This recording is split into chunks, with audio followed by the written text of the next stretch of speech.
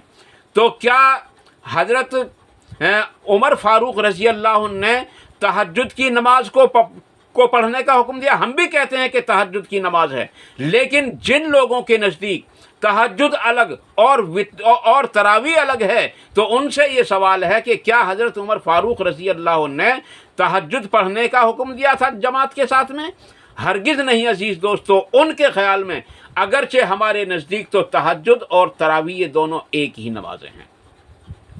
اس لیے عزیز دوستو، ہم سب کو چاہیے کہ ہم اپنے آپ کو قرآن اور صحیح الاسناد احادیث کی طرف لے چلیں، ہم اس چیز پر اکٹھے ہو جائیں جس پر کسی کا کوئی اختلاف نہیں ہے۔ عزیز دوستو، ہم اسی وقت کامیاب ہو سکتے ہیں اور اسی وقت ایک ہو سکتے ہیں جب ہمارا مسلک ایک ہو، جب ہم ایک ہو کر رہیں گے۔ عزیز دوستو، اگر ہم اس طریقے سے بکھرے رہے جس طریقے سے آج ہم بکھرے ہوئے ہیں تو یقیناً ہم کبھی کامیاب نہیں ہو سکتے۔ اللہ تعالیٰ سے دعا ہے کہ اللہ تعالیٰ مجھے اور آپ کو ان مختصر سی باتوں پر عمل کرنے کی توفیق عطا فرمائے، اور اللہ تعالیٰ سے دعا ہے کہ وہ ہم سب کو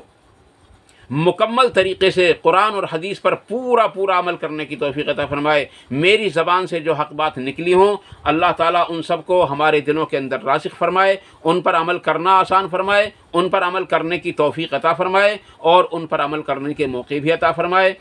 اور اگر کوئی بات غلط میری زبان سے نکل گئی ہو تو اللہ تعالیٰ ہم سب کو اس سے معاف فرمائے۔ وآخر دعوانا ان الحمد للہ رب العالمین۔ سبحان ربک رب العزت عما یصفون وسلام علی المرسلین والحمد للہ رب العالمین برحمتک یا ارحم الراحمین۔ والسلام علیکم ورحمۃ اللہ تبارک و تعالی وبرکاتہ۔